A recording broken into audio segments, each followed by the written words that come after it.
My dear students, आज से आपका मॉडर्न फिजिक्स का क्लास शुरू हो रहा है। माय डियर, आपको आशा करता हूं मैं आप सभी को मॉडर्न फिजिक्स आपसे इतनी जबरदस्त तरीके से मैं आप लोगों को पढ़ाऊंगा माय डियर कि आपको यहीं सारे की सारे टॉपिक्स याद हो जाएंगे माय डियर। और हम लोग का टारगेट रहेगा 22 में 22 number my dear modern physics में अचीव करके लेके आना है। बहुत short of duration of time होगा हम लोग का माय डियर मॉडर्न फिजिक्स का क्रैश कोर्स है। 30 दिसंबर तक आप सभी को पता है कि क्रैश कोर्स का आपका सिलेबस कंप्लीट करना है मुझे। तो ये देखेंगे, देखिए फिजिक्स मॉडर्न फिजिक्स के अंदर क्या क्या चीजें पढ़नी है, हम लोग सीधे सीधे उसकी बात करते हैं माय डियर। जो स्टूडेंट्स नए हैं माय डियर, चैनल पे जरूर सब्सक्राइब कर लीजिए और वीडियो जितना हो सके शेयर कर लीजिए माय डियर। आज से शुरू हो रहा है आपके 12th क्लास के फिजिक्स का और इस 20 दिनों में हम लोग कंप्लीट करने वाले हैं आपका पूरा modern physics 4 chapter my dear. और इस 20 दिनों में आपको मिलेंगे 22 नंबर माय डियर, पूरी के पूरे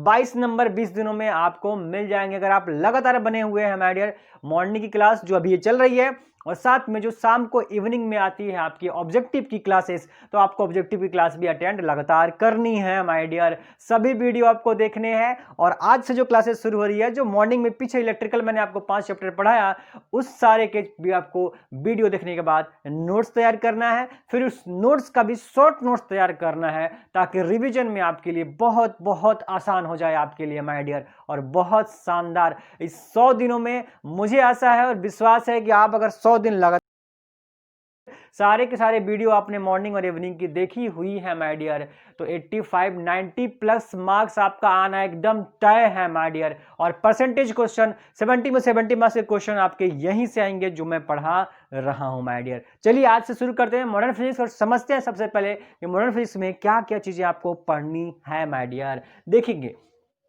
मॉडर्न फिजिक्स में जैसे इलेक्ट्रिकल वाला सेक्शन हमने पढ़ाया, उसमें 5 यूनिट दे रखा था, 5 यूनिट दे रखा था, जिसको एनसीईआरटी बुक के अकॉर्डिंग 8 चैप्टर में डिवाइड किया हुआ था माय डियर। उसी तरीके से मॉडर्न फिजिक्स में हमें सिलेबस के अकॉर्डिंग 4 यूनिट पढ़ने हैं बिहार बोर्ड के लिए माय डियर। अगर सीबीएसई बोर्ड की बात करेंगे तो लास्ट में जो कम्युनिकेशन सिस्टम चैप्टर दिया गया है, ये सीबीएसई बोर्ड के अंदर नहीं है, इसे हटा दिया गया, पिछले साल ये चैप्टर हट चुका है। और बाकी के जो 3 चैप्टर हैं उसमें सेमीकंडक्टर वाले चैप्टर से भी सीबीएसई ने कई सारे टॉपिक्स को हटा दिया है। पर अभी भी आपके बोर्ड के अंदर ऐसा नहीं हुआ है। इसकी संभावना है कि मे भी ऐसा हो जाए कि एग्जाम में क्वेश्चन नहीं पूछा जाए, लेकिन अभी बोर्ड की ओर से कोई भी अनाउंसमेंट नहीं हुआ है। तो इसलिए हम लोग पूरे के पूरे पढ़ के चलेंगे ताकि कहीं से भी कुछ भी ना छूटे। 22 में 22 नंबर हम लेकर आए माय डियर मॉडर्न के अंदर। देखेंगे जो आपका 4 चैप्टर है पढ़ना है, उस 4 में आपको क्या क्या पढ़ना है। पहला चैप्टर है dual nature of radiation and matter, पदार्थ और प्रकाश की दैत्य प्रकृति, मतलब 2 प्रकृतियां होती हैं, 2 नेचर होता है प्रकाश के पास भी और पदार्थ के पास भी। ये हम लोग का पहला चैप्टर है माय डियर, ये हमें पढ़ना है। दूसरा है atom and nucleus my dear, atom and nucleus, परमाणु के बारे में और नाभिक के बारे में पढ़ना है दूसरे चैप्टर के अंदर माय डियर। और तीसरा जो मोस्ट इंपोर्टेंट चैप्टर है आपका, वो है सेमीकंडक्टर, अर्धचालक के बारे में पढ़ना है। और कुछ आपको इलेक्ट्रॉनिक डिवाइसेस के बारे में पढ़ना होता है, जैसे कि रेक्टिफायर क्या होता है, ट्रांजिस्टर क्या होता है, एम्पलीफायर क्या होता है, लॉजिक गेट क्या होते हैं, बूलियन अलजेब्रा क्या होता है। ये सब आपको सेमीकंडक्टर में कुछ नई चीजें एकदम से आपको पढ़ने को मिलेंगे my dear.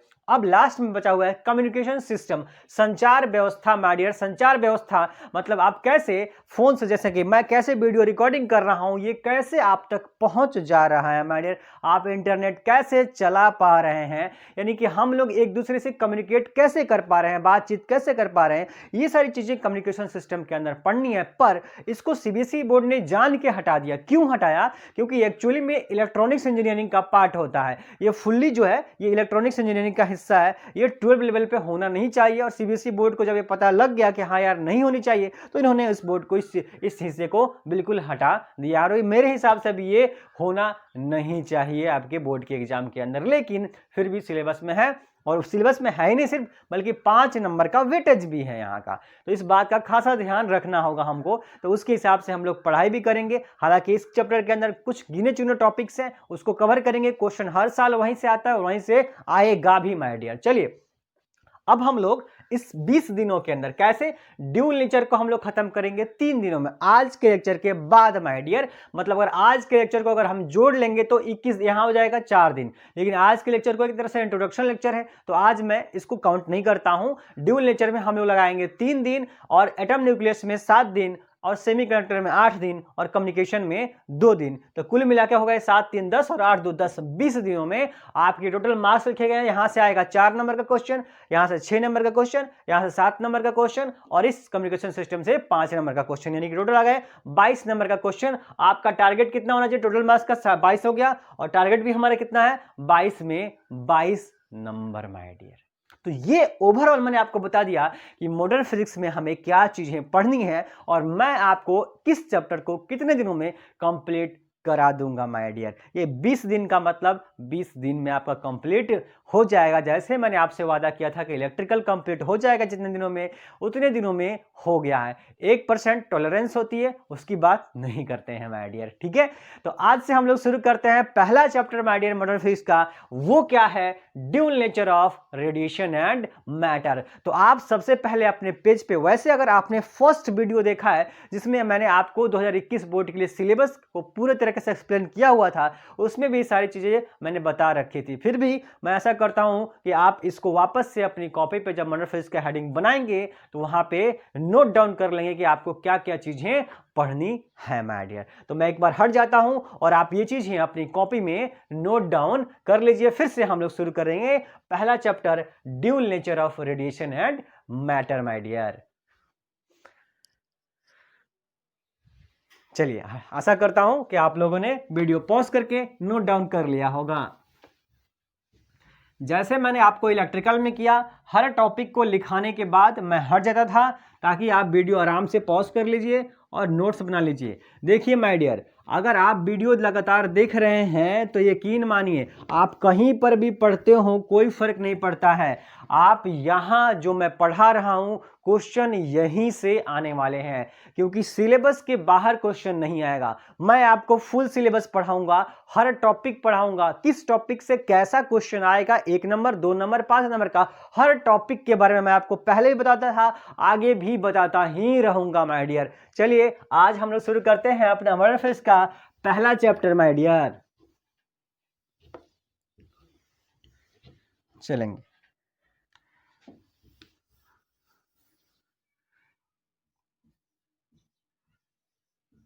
Dual nature of radiation and matter. Hindi क्या हो जाता है?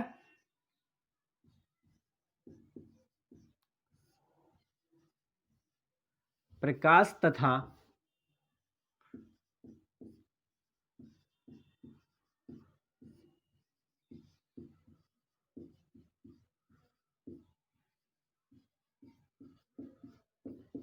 दैध्य प्रकृति। ड्यूल नेचर ऑफ रेडिएशन, ये हमारे, अगर आप चैप्टर की बात करेंगे, अगर सिलेबस के अकॉर्डिंग बात करेंगे हम लोग, तो ये आपका यूनिट नंबर कौन सा बन जाएगा?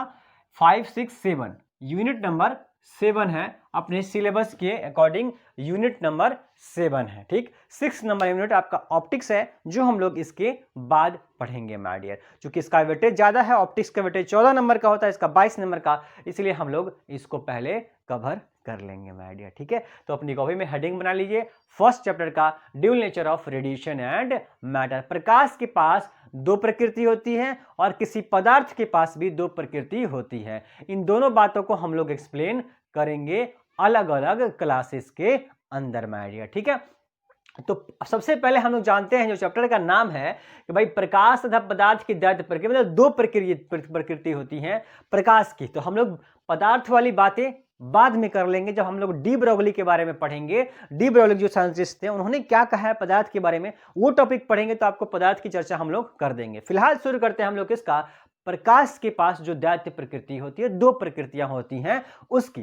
तो प्रकाश के पास भी सब किसी को पता है कि 2 नेचर होते हैं, एक तरंग और दूसरा कण, 2 नेचर है। अब बहुत सारे साइंटिस्ट आए और अलग अलग नियम दिए, उनके बारे में हम जान करके कुछ भी नहीं, हमारे लिए काम का कुछ भी नहीं है। हमारे एग्जाम में क्या क्वेश्चन आएगा और हम उसको लिख डालेंगे, हमें सिर्फ इससे ही मतलब होना चाहिए माय डियर। अदरवाइज आप किसी की हिस्ट्री, आप साइंस में अगर हिस्ट्री पढ़ने बैठ जाएंगे तो फिर आपके लिए समस्या खड़ी हो सकती है माय डियर, क्योंकि आपको माइंड खाली रखना है, उन चीजों को भरना है जहां से एग्जाम में क्वेश्चन आएंगे और आप लिख देंगे माय डियर। ठीक है, देखेंगे अगर आप ड्यूल नेचर की बात करेंगे तो प्रकाश के पास दो प्रकृति होती है, एक तरंग की और दूसरी किसकी होती है, कण की, पार्टिकल नेचर की बात होती है। तो एक वेव नेचर हो गया और एक पार्टिकल नेचर हो गया माय डियर, दो बातें हो गई, एक वेव नेचर और एक पार्टिकल नेचर। और पार्टिकल नेचर ही हमारा कौन सा है, रे है। आए एक बात समझ में, मतलब कि अगर प्रकाश में आप लोग पढ़ते हैं, 10वीं में आप पढ़े हुए हैं, 10th क्लास में पढ़े हुए हैं, प्रकाश का परावर्तन, प्रकाश का अपवर्तन, दोनों बातें आप पढ़ के आए हैं, रिफ्लेक्शन एंड रिफ्रैक्शन। तो रिफ्लेक्शन और रिफ्रैक्शन जो हम लोग पढ़ते हैं, इसके अलावा डिस्पर्सन भी आप पढ़ते हैं, वर्ण विक्षेपण भी आप पढ़ते हैं माय डियर, स्कैटरिंग भी, आप प्रकीर्णन भी पढ़ते हैं प्रकाश का। तो ये सारी चीजें जब हम पढ़ते हैं तो वहां पे प्रकाश को किरण मान के पढ़ते हैं, एक रे मान के पढ़ रहे होते हैं माय डियर। तो वहां पे आपका आता है कौन सा, पार्टिकल नेचर का कॉन्सेप्ट आता है। वही बात अगर आप करेंगे वेव नेचर की, तो जैसे आपके लिए नई चीजें अब क्या होने वाली है, जब आप ऑप्टिक्स पर आपको पढ़ाऊंगा तब आप देखेंगे, या अगर आपने कहीं पढ़ा हुआ है तो आपने देखा होगा कि ऑप्टिक्स में आपका एक रे ऑप्टिक्स है, एक वेव ऑप्टिक्स है। लाइट के, प्रकाश के दो नेचर, एक रे ऑप्टिक्स में पढ़ना है और एक वेव ऑप्टिक्स में पढ़ना है। एक कण मान के पढ़िए तो परावर्तन पढ़ेंगे, अपवर्तन पढ़ेंगे, और दूसरा अगर आप तरंग मान के पढ़ते हैं तो वहां पे आपको क्या पढ़ने को मिलेगा, वहां पे पढ़ने को मिलेगा इंटरफेरेंस क्या होता है, डिफ्रैक्शन क्या होता है, पोलराइजेशन क्या होता है। ये चीजें आपको वहां पे पढ़ने को मिलती हैं, डिफ्रैक्शन, इंटरफेरेंस, पोलराइजेशन, जिसको हम लोग व्यतिकरण, विवर्तन, ध्रुवण, ये सब चीजें हैं। तो अगर कुछ घटनाएं, तो मतलब कहने का क्या मतलब आप कह रहे हैं, ये मैं सीधे सीधे ये कहना चाहता हूं आपसे कि नेचर में, इस प्रकृति में कुछ ऐसी घटनाएं हैं जिसको समझने के लिए हमें प्रकाश को पार्टिकल मानना पड़ता है, कण मानना पड़ता है। जैसे कि प्रकाश का परावर्तन हो, प्रकाश का आपका क्या हो जाए, अपवर्तन हो जाए, ऐसी घटनाओं को समझने के लिए हमें प्रकाश को क्या मानना पड़ता है, पार्टिकल मानना पड़ता है, किरण मानना पड़ता है, कण मानना पड़ता है। वहीं पर दूसरी जो घटना है, जैसे कि आपका हो गया विवर्तन यानी कि डिफ्रैक्शन, आपको व्यतिकरण यानी कि इंटरफेरेंस, ध्रुवण यानी कि पोलराइजेशन, ये सारी अगर घटनाएं अगर आपको स्टडी करनी है तो वहां पे आपको प्रकाश को तरंग मानना पड़ता है। इसके अलावा अगर आप फोटो इलेक्ट्रिक इफेक्ट, जो कि हमारा मेन चैप्टर है, ये जो चैप्टर है ना, इस चैप्टर को बहुत सारे लोग फोटो इलेक्ट्रिक इफेक्ट भी बोलते हैं या फोटो इलेक्ट्रिक एमिशन ये भी बोलते हैं। आया बात समझ में, तो फोटो इलेक्ट्रिक एमिशन भी इस चैप्टर को बोला जाता है। तो अगर ऐसा इफेक्ट आपको पढ़ना है कि प्रकाश विद्युत प्रभाव क्या होता है, या कॉम्पटन इफेक्ट क्या होता है, फोटो इलेक्ट्रिक इफेक्ट क्या होता है, कॉम्पटन इफेक्ट क्या होता है, तो इन सब चीजों को भी पढ़ने के लिए हमें प्रकाश को क्या मानना पड़ता है, पार्टिकल मानना पड़ता है, कण मानना पड़ता है माय डियर। आया बात समझ में। इसका मतलब ये कहने का हो गया कि धरती पे भर की यूनिवर्स में, नेचर में, जैसे कि प्रकाश का परिवर्तन अपवर्तन है, इसको समझना है तो आप क्या मान लीजिए, अगर पार्टिकल नेचर मान लीजिए, और उसके बाद अगर आपको क्या पढ़ना है, डिफ्रैक्शन, पोलराइजेशन, इंटरफेरेंस, इनको समझना है तो आपको लाइट को क्या मानना पड़ेगा, तरंग मानना पड़ेगा। तो कुछ घटनाओं के लिए कण और कुछ घटनाओं के लिए तरंग मानना होता है, अपने समझने के लिए, अंडरस्टैंडिंग के लिए। इसीलिए हम ये कहते हैं कि प्रकाश के पास माय डियर कितनी नेचर होती है, दो प्रकृतियां होती हैं, जो कि हमारे चैप्टर का नाम था, उसको मैंने एक्सप्लेन कर दिया। ये दुनिया में किसी एग्जाम में आपसे क्वेश्चन नहीं पूछा जाएगा माय डियर, जस्ट चैप्टर का नाम था तो आपको समझना था कि इसका मतलब क्या होता है। इसके अलावा पदार्थ की भी दो प्रकृतियां होती हैं, उसको मैं एक्सप्लेन करूंगा जब मैं आपको डी ब्रोगली का कॉन्सेप्ट बताऊंगा, मैटर के लिए, पदार्थ के लिए, तब मैं आपको एक्सप्लेन कर दूंगा। ठीक है, तो ये था आपका प्रकाश का दो प्रकृति जो होता है, वो मैंने बताया। अब बोला सर इस चैप्टर में आखिर हमें पढ़ना क्या है, अब हम मुद्दे की बात करते हैं जहां से एग्जाम में क्वेश्चन आने वाला है और आप लिखने वाले हैं माय डियर। सुनिए, सिलेबस के अकॉर्डिंग हम लोग का पहला टॉपिक है, अपनी कॉपी में डालेंगे, वो है आपका इलेक्ट्रॉन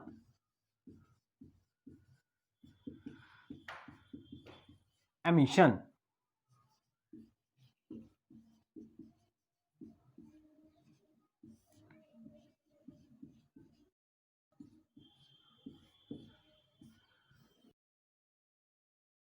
फर्स्ट टॉपिक है सिलेबस के अकॉर्डिंग, इस चैप्टर में हमें मेनली क्या पढ़ना है, यही पढ़ना है, इसी के बारे में पढ़ना है, इलेक्ट्रॉन एमिशन के बारे में, यानी कि इलेक्ट्रॉन के उत्सर्जन के बारे में माय डियर। एमिशन का मतलब होता है उत्सर्जन।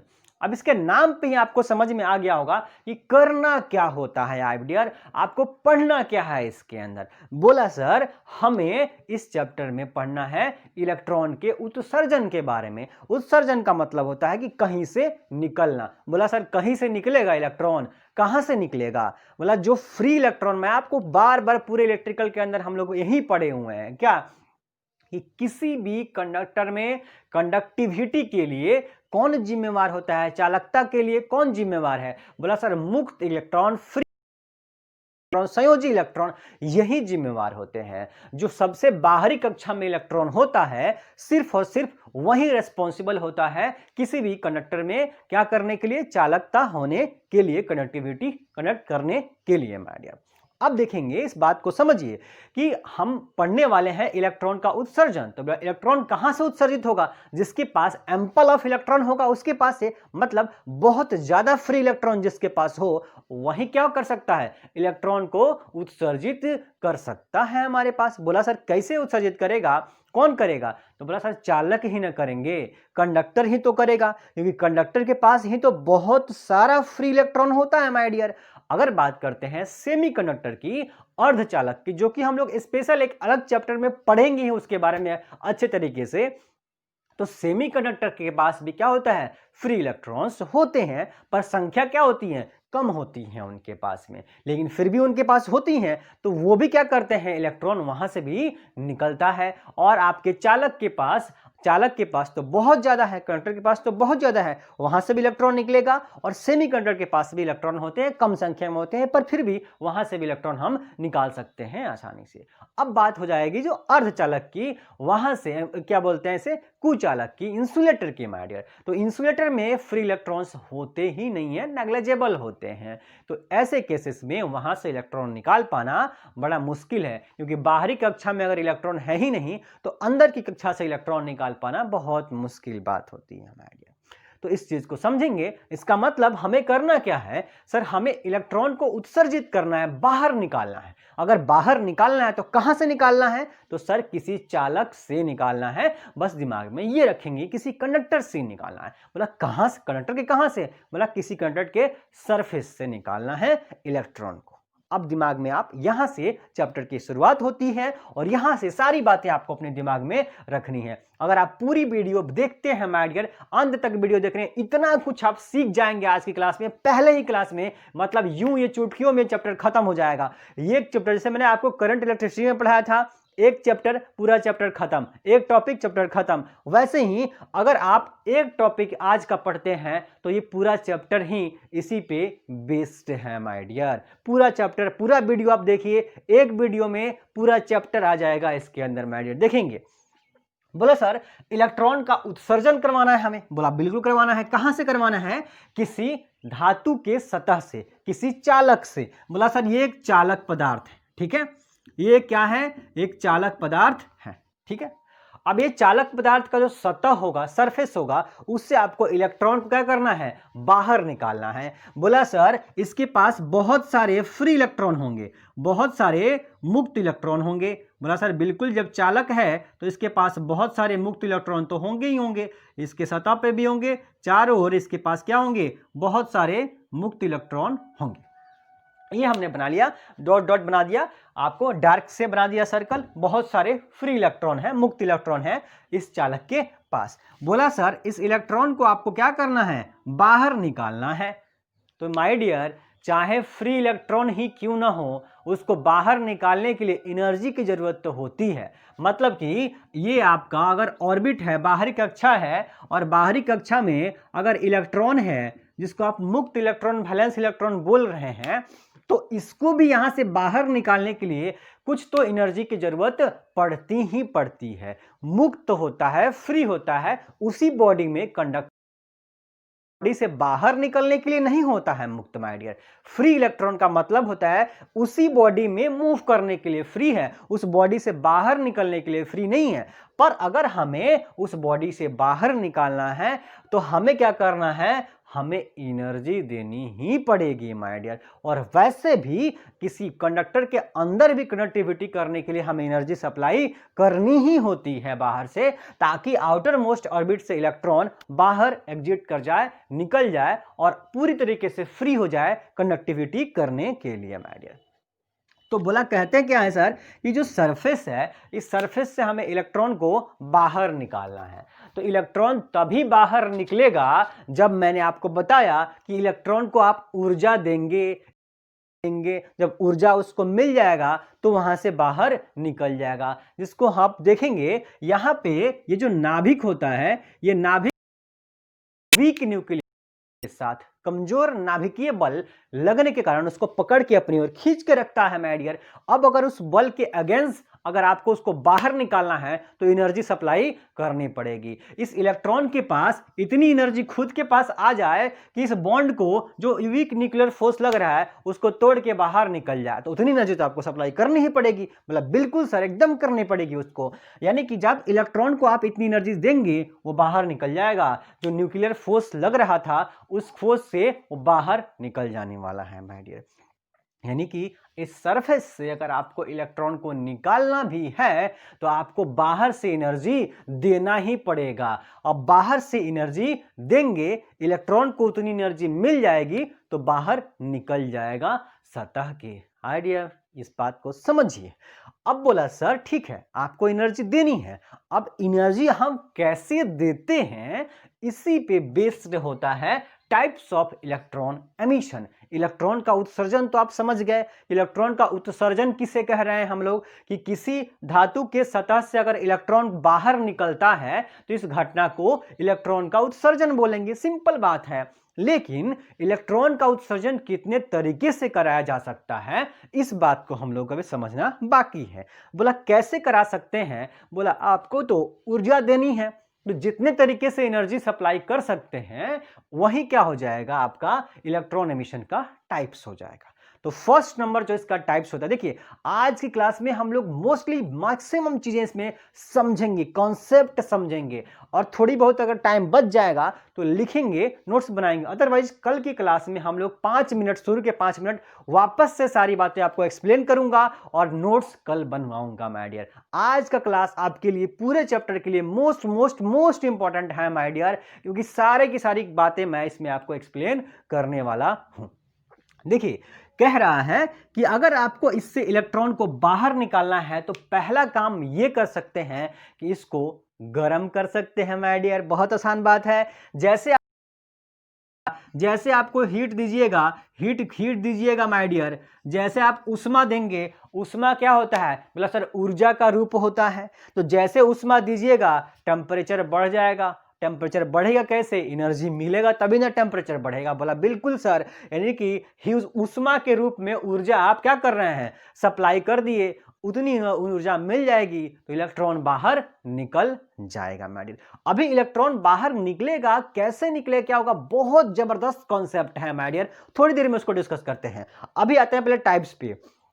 तो इलेक्ट्रॉन को आपने क्या किया, हीट दिया, उष्मा दिया, उष्मा से ऊर्जा मिल गया और वो ऊर्जा लेकर के इलेक्ट्रॉन बाहर निकल जाता है। तो इसको हम लोग बोलते हैं, अगर आप हीट दे करके अगर आप इलेक्ट्रॉन बाहर निकालते हैं तो इसको हम लोग बोलते हैं थर्मो आयोनिक एमिशन। क्या बोलते हैं, अगर हीट को आप दे रहे हैं थर्मो आयोनिक एमिशन, उष्मीय उत्सर्जन बोलते हैं। क्या बोलते हैं माय डियर, इसको उष्मीय उत्सर्जन बोलते हैं। उष्मा दिया और उत्सर्जन हो गया तो सर उष्मीय उत्सर्जन बोल देंगे, ठीक। तो ये पहला टाइप हो। दूसरा हो सकता है क्या, अब आपको इलेक्ट्रिकल में शानदार बात एक पढ़ा रखा है और कई जगह पढ़ाया हुआ है। क्या सर, क्या पढ़ा रखा है, बोला माय डियर कि अगर एक इलेक्ट्रिक फील्ड में अगर एक चार्ज है, आज जाइए करंट इलेक्ट्रिसिटी के ऊपर जाइए, अगर किसी इलेक्ट्रिक फील्ड के अंदर अगर आप चार्ज लाते हैं एक प्लस और एक माइनस, तो माय डियर ये इलेक्ट्रिक फील्ड का अपना प्रॉपर्टी है कि पॉजिटिव चार्ज को अपनी तरफ क्या करता है, पुल करता है, लेके जाता है, खींचता है, अपनी ओर फोर्स लगे के जाता है, और निगेटिव चार्ज पे पुश करता है, पीछे की ओर धक्का लगाता है, अपोजिट डायरेक्शन में उसके ऊपर फोर्स लगाता है। मतलब कि अगर ये इलेक्ट्रिक फील्ड का डायरेक्शन आपका इधर की ओर है तो पॉजिटिव चार्ज पे ये फोर्स लगाएगा इधर की ओर, लेकिन इस निगेटिव चार्ज पे फोर्स लगाता है अपोजिट डायरेक्शन में, माय डियर इधर की ओर लगाएगा। ये इसका नेचर होता है। जब फोर्स लगाएगा तो अगर अब इस कॉन्सेप्ट को समझेंगे कि यहाँ पे नाभिकीय बल लग रहा था, न्यूक्लियर फोर्स लग रहा था, वो भी कैसा, weak nuclear force my dear. तो अगर इस फोर्स से अगेंस्ट अगर ज्यादा फोर्स अगर लगा दिया किसी ने, तो बोला सर इलेक्ट्रॉन यहां से बाहर निकल जाएगा, बोला एकदम निकल जाएगा सर। तो बाहर फोर्स लगवाइए, बोला कैसे लगाएंगे, तो इस मेटल के चारों ओर अगर हम स्ट्रॉन्ग इलेक्ट्रिक फील्ड क्रिएट कर देते हैं, इस मेटल के, इस धातु के चारों ओर अगर आप विद्युत क्षेत्र उत्पन्न कर देते हैं और बहुत मजबूत विद्युत क्षेत्र उत्पन्न करते हैं, तो वो विद्युत क्षेत्र क्या करेगा, इस फ्री इलेक्ट्रॉन जाहिर सी बात है निगेटिव चार्ज है, तो इस निगेटिव चार्ज पे क्या करेगा, उल्टा दिशा में, अपने उल्टा दिशा में, चाहे इसकी जिधर भी दिशा हो फर्क नहीं है हमें, जिधर भी दिशा हो उसके विपरीत दिशा में इस मेटल पे जितने इलेक्ट्रॉन्स हैं उसके ऊपर फोर्स लगाना शुरू करेगा, और वो फोर्स जैसे ही इस न्यूक्लियर फोर्स से ज्यादा होगा, इलेक्ट्रॉन वहां से बाहर निकल जाएगा, इलेक्ट्रॉन का उत्सर्जन शुरू हो जाता है माय डियर। तो इसे बोलेंगे हम लोग, आपने इलेक्ट्रिक फील्ड लगा के रखा है तो हम लोग फील्ड एमिशन बोलते हैं। इसको क्या बोलते हैं, अगर इलेक्ट्रिक फील्ड का काम आपने लगाया है तो इसको हम लोग बोलते हैं फील्ड एमिशन। फील्ड एमिशन इसे बोलते हैं हम लोग फील्ड एमिशन, यानी कि फील्ड लगाए, फील्ड का मतलब क्षेत्र, एमिशन का मतलब उत्सर्जन, क्षेत्र उत्सर्जन। विद्युत क्षेत्र अप्लाई कीजिए, इलेक्ट्रॉन को पुश करेगा, बाहर निकाल देगा, वहां से इलेक्ट्रॉन उत्सर्जित हो जाएगा। दो तरह का हो गया। तीसरा जो होता है वो होता है जिसको सेकेंडरी एमिशन हम लोग बोलते हैं। पहला आ गया आपका हो गया थर्मोआयनिक एमिशन, दूसरा आपका हो गया फील्ड एमिशन, तीसरा होता है आपको क्या होता है, सेकेंडरी एमिशन, या उसे बॉम्बार्डिंग ऑफ फ्री इलेक्ट्रॉन्स भी हम लोग बोलते हैं। मतलब ये माय डियर कि आपको इलेक्ट्रॉन को निकालने के लिए इलेक्ट्रॉन की ही बम्बार्डिंग करनी पड़ती है, इलेक्ट्रॉन को ही निकालने के लिए इलेक्ट्रॉन की ही बम्बार्डिंग करनी पड़ती है। बोला सर ये कैसे हो, बोला बिल्कुल ऐसा भी हो सकता है माय डियर। कैसे कि अगर आपको इस इलेक्ट्रॉन को बाहर निकालना है तो आप एकदम बहुत तेज गति से आने वाले इलेक्ट्रॉन को यहां पे बम्बार्ड करवाइए, बौछार करवाइए, तो बहुत तेज गति से इलेक्ट्रॉन आएगा, तो इलेक्ट्रॉन और इलेक्ट्रॉन के बीच में तो रिपल्सन होगा, और उस रिपल्सन की वजह से रिपल्सिव फोर्स लगेगा, आपको विकर्षण बल लगेगा, और वो विकर्षण बल इलेक्ट्रॉन के मोशन की वजह से इतना ज्यादा होगा कि उस विकर्षण बल से ये खुद इलेक्ट्रॉन बाहर नहीं जाएगा। क्यों? क्योंकि एक हाई वेलोसिटी है, उसके पास एनर्जी बहुत ज्यादा है, उसकी वजह से क्या होगा, ये सारे इलेक्ट्रॉन्स यहां से उत्सर्जित होना शुरू हो जाते हैं रिपल्सिव फोर्स के कारण माय डियर। रिपल्सिव फोर्स के कारण भी जो आप इलेक्ट्रॉन की बम्बार्डिंग करवा रहे हैं उस इलेक्ट्रॉन के पास बहुत ज्यादा एनर्जी थी, ये इलेक्ट्रॉन यहाँ पे क्या थे, कम एनर्जी के साथ अपना मोशन कर रहे थे बॉडी के अंदर, लेकिन बाहर निकालने के लिए आपको क्या करना पड़ा, आपको बाहर से हाई वेलोसिटी इलेक्ट्रॉन बीम की बम्बार्डिंग करवानी पड़ी, बौछार करवाना पड़ा, और बौछार करवाएंगे तो क्या हो जाएगा, रिपल्सिव फोर्स के कारण यहां से क्या हो जाएगा, ये सारे इलेक्ट्रॉन्स बाहर निकालना शुरू कर देते हैं माय डियर। तो इस तरह के एमिशन को बोलते हैं हम लोग सेकेंडरी एमिशन बोलते हैं माय डियर। तो तीन टाइप्स आपको समझा दिया, एक थर्मोआयनिक एमिशन, गर्म कीजिए तो निकल जाएगा, दूसरा बाहर से विद्युत क्षेत्र अप्लाई कीजिए तब भी निकल जाएगा इलेक्ट्रॉन, जिसको फील्ड एमिशन नाम दिया, और तीसरा सेकेंडरी एमिशन जिसके बारे में मैं बताया कि आप इलेक्ट्रॉन्स बीम की बम्बार्डिंग करवा दीजिए तब भी इलेक्ट्रॉन सतह से बाहर निकलना शुरू हो जाता है। अब ये तीन बातें हो सकता है कि आपके एग्जाम में आए या ना आए, लेकिन जो अब बात है जिसको मैं शुरू में बोला हूं कि इस चैप्टर को फोटो इलेक्ट्रिक एमिशन भी बोला जाता है, इस चैप्टर को ड्यूल नेचर ऑफ रेडिएशन न बोल करके फोटो इलेक्ट्रिक एमिशन भी चैप्टर को बोला जाता है। तो क्यों बोलते हैं, इस चौथे के कारण माय डियर। जो चौथा नंबर टाइप से आपका इलेक्ट्रॉन एमिशन का वो है photo electric effect. Photo electric emission कह लीजिए या फोटो इलेक्ट्रिक इफेक्ट कह लीजिए माय डियर। और यही मोस्ट इंपॉर्टेंट है, आपके एग्जाम में आने की पूरी 100% संभावना है कि क्वेश्चन आता है 2 नंबर में और आएगा भी कि प्रकाश का विद्युत प्रभाव क्या होता है my dear. Photo electric effect किसे कहते हैं, देखेंगे किसे कहते हैं, समझ लेते हैं माय डियर। 3 बातें जब समझ गया तो चौथी बात में क्या रखा है माय डियर, देखेंगे।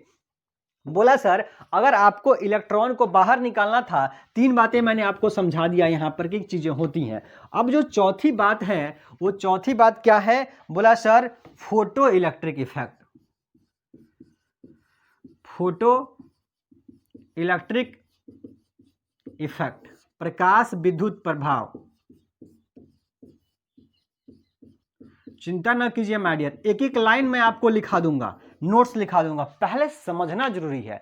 एक बार फिजिक्स में आप कॉन्सेप्ट सीख गए तो क्वेश्चन तो आप यूं बना देंगे माय डियर। प्रकाश विद्युत प्रभाव, photo electric effect most important है, मतलब आप इस पे जितना सारा चांद तारा बना सकते हैं बनाना है बना लीजिए, एग्जाम में आता ही आता है 2 नंबर के क्वेश्चन में। किसमें आएगा, 2 मार्क्स में आएगा। खैर मैं कल भी बता दूंगा इसको, 2 मार्क्स में क्वेश्चन आता है, ठीक है। प्रकाश का विद्युत प्रभाव क्या होता है। अब हम टॉपिक तो हमारा यही है, टॉपिक कौन सा है, इलेक्ट्रॉन एमिशन, पढ़ तो यही रहे हैं। मतलब अब क्या करना है हमें माय डियर, अब सर करना ये है, अब करना हमें ये है कि सर जो है हमें क्या करना है, ये देखिए प्रकाश नाम है ना, प्रकाश डालना है। यानी कि ये अगर किसी को लिखना होगा तो लिख सकता है, अदरवाइज मैं इसे मिटा देता हूं। अब बोला सर कि जो आपका धातु का सतह था और इसमें जो फ्री इलेक्ट्रॉन्स थे, ये फ्री इलेक्ट्रॉन्स थे, इसको बाहर निकालना है हमें तो इलेक्ट्रॉन का उत्सर्जन करवाना है। लेकिन अब की बार इलेक्ट्रॉन का उत्सर्जन माय डियर किसकी सहायता से निकालना है, बोला सर प्रकाश की सहायता से। यानी कि इस धातु के सतह पे, इस धातु के सतह पे अगर आप प्रकाश डालते हैं, क्या डालते हैं माय डियर, प्रकाश, आप लाइट डालते हैं, तो इस लाइट की वजह से इलेक्ट्रॉन क्या होगा, यहां से ये इलेक्ट्रॉन बाहर निकलना शुरू हो जाता है। ये इलेक्ट्रॉन क्या होता है, यहां से बाहर निकलना शुरू हो जाता है। तो जब किसी धातु के सतह पर आप प्रकाश डालते हैं और प्रकाश की वजह से अगर इलेक्ट्रॉन निकलना शुरू हो जाए धातु के सतह से, तब इस घटना को प्रकाश विद्युत प्रभाव, फोटो इलेक्ट्रिक इफेक्ट कहा जाता है। सिंपल एक लाइन में अगर हम डियर की फोटो इलेक्ट्रिक इफेक्ट क्या है, तो किसी भी धातु की सतह पर अगर आप लाइट क्या करते हैं, इंसिडेंट करते हैं, डालते हैं, तो इसकी वजह से यहां से इलेक्ट्रॉन निकलना शुरू हो जाता है, धातु के सतह से इलेक्ट्रॉन का उत्सर्जन शुरू हो जाता है। अब बोला सर इलेक्ट्रॉन तो तब ना निकलेगा जब उसको एनर्जी मिलेगी, बोला तभी से तो एनर्जी ही दे रहे थे 3 टाइप्स में, अब की बार यहां भी सर एनर्जी देंगे। कैसे, प्रकाश के फॉर्म में। सबको पता है कि प्रकाश के पास क्या होती है, ऊर्जा होती है। लाइट के पास ऊर्जा है ना माय डियर, बोला अभी तो पढ़ेंगे कि लाइट के पास एनर्जी होती है, सबसे छोटा पार्टिकल क्या होता है, अभी सब कुछ नाम आएगा इसी चैप्टर के अंदर माय डियर। तो प्रकाश अब जैसे आप डालिएगा तो प्रकाश से इलेक्ट्रॉन को उतनी एनर्जी मिल जाएगी जितनी कि उसको जरूरत है, तो यहां से इलेक्ट्रॉन बाहर निकल जाएगा। इसे हम लोग बोलेंगे प्रकाश का विद्युत प्रभाव बोलेंगे। अब जो इलेक्ट्रॉन यहां से जो इलेक्ट्रॉन बाहर निकलता है वो किसकी वजह से बाहर निकल रहा है, बोला लाइट की वजह से सर निकलता है। लाइट आया तो इलेक्ट्रॉन यहां से बाहर निकल गया माय डियर। तो जो लाइट आता है, अब हम समझते हैं, अब प्लैंक की बात करते हैं। प्लैंक क्वांटम थ्योरी कह लीजिए माय डियर, प्लैंक हमारे साइंटिस्ट थे, उन्होंने नियम दिया हुआ है प्रकाश के बारे में। प्रकाश का अगर आप पार्टिकल नेचर की बात करें, कण नेचर की बात करें, प्रकाश को कण मान करके हम ये घटना समझेंगे फोटो इलेक्ट्रिक इफेक्ट, तो प्रकाश का एक छोटा सा छोटा कण होता है। प्रकाश क्या है, एक कण के रूप में है, छोटा पार्टिकल के रूप में है, और उस कण को हम लोग बोलते हैं फोटोन। क्या बोलते हैं, नाम ध्यान रखिएगा, फोटोन। क्या नाम रखा है इसका, फोटोन। क्या नाम रखा है, फोटोन माय डियर। तो प्रकाश का सबसे छोटा कण क्या है, बोला फोटोन है। यानी प्रकाश का कण एक फोटोन है, और फोटोन क्या है, एक तरह से ऊर्जा का पैकेट बोलते हैं। क्या बोलते हैं फोटोन को, एनर्जी का पैकेट। मतलब कि अगर एक फोटोन है, ये एक फोटोन है जो कि लाइट का एक कण है, तो एक कण अगर आप मान के पढ़ रहे हैं तो इसके पास क्या है, बोला इस कण के पास सर एनर्जी है। अगर ये फोटोन है तो फोटोन के पास क्या है, बोला सर एनर्जी होता है। और प्लैंक बोलते हैं कि इस फोटोन के पास कितनी एनर्जी होती है, तो वो होती है एच न्यू या एच सी अपॉन लैम्डा। बाद में जब आइंस्टीन थ्योरी लिखाएंगे आपको, तो आइंस्टीन थ्योरी में इसको भी नोट डाउन करवा देंगे वहां पे माय डियर। तो फोटोन के पास कितनी एनर्जी होती है, एक फोटोन के पास कितनी एनर्जी होगी सर, एक फोटोन के पास एच न्यू या एच सी अपॉन लैम्डा होती है। सी लाइट की स्पीड होती है, लैम्डा तरंग दैर्घ्य वेवलेंथ होता है, न्यू आवृत्ति फ्रीक्वेंसी होती है, और एच क्या होता है, प्लैंक कांस्टेंट होता है। एच क्या होता है, प्लैंक कांस्टेंट। इसके बारे में हम लोग आगे चर्चा करेंगे माय डियर, ठीक है। बस आपको मैं समझा रहा हूं कि लाइट क्या है, ऊर्जा का पैकेट है। लाइट क्या है, ऊर्जा का पैकेट, और उस एक पैकेट को हम लोग क्या बोलते हैं, फोटोन बोलते हैं। और एक फोटोन के पास कितनी ऊर्जा है आखिर में, तो एच न्यू या एच सी अपॉन लैम्डा होती है माय डियर। ये सब बात प्लैंक ने बोल रखा है, ठीक। तो इसका मतलब ये हो गया सर कि लाइट जो आ रही है वो एक्चुअली में लाइट के फॉर्म में क्या आ रहा है, लाइट के रूप में क्या आ रहा है, बोला सर फोटोन आ रहा है। क्या आ रहा है, फोटोन, लाइट के फॉर्म में फोटोन आ रहा है। तो यहां से फोटोन आएगा, फोटोन आएगा, ये फोटोन इलेक्ट्रॉन के साथ टकराएगा, अपनी एनर्जी, फोटोन के पास चूंकि ऊर्जा है एच सी अपॉन लैम्डा, वो अपनी ऊर्जा इस इलेक्ट्रॉन को दे देगा, और इलेक्ट्रॉन सतह से बाहर निकल जाएगा। तो जो इलेक्ट्रॉन बाहर निकल जाता है उसको हम लोग फोटो इलेक्ट्रॉन बोलते हैं। क्या बोलते हैं, फोटो इलेक्ट्रॉन। जो रह जाता है वो तो इलेक्ट्रॉन ही है, और जो बाहर निकल जाता है उसको फोटो इलेक्ट्रॉन बोलते हैं माय डियर, ठीक है। ये फोटो इलेक्ट्रॉन उसको हम लोग बोलते हैं। जो लाइट आया फोटोन के फॉर्म में, और फोटोन ने अपनी एनर्जी किसको दे दी, बोला सर इलेक्ट्रॉन को दे दी जो मेटल के सरफेस पे थे, और इलेक्ट्रॉन ने उतनी एनर्जी लेकर के क्या हो गया, बाहर निकल गया। तो हम इस बाहर निकले हुए इलेक्ट्रॉन को फोटो इलेक्ट्रॉन कहते हैं। क्या कहते हैं, फोटो इलेक्ट्रॉन कहते हैं।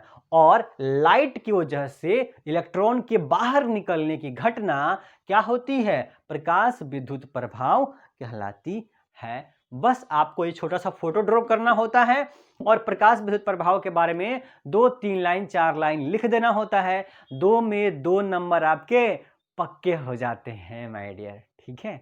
तो आज का क्लास हम लोग इतना ही तक पढ़ेंगे।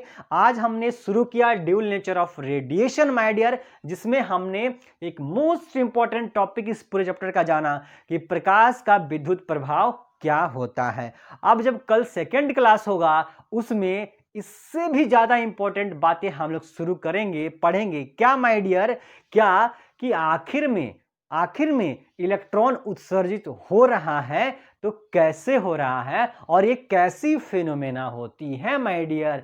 ये जबरदस्त बात है जो एग्जाम के अंदर आपके 100% पूछा जाएगा। कल के क्लास में पढ़ेंगे, तो कल का क्लास भी आज की क्लास की तरह मोस्ट इंपॉर्टेंट होने वाला है माय डियर।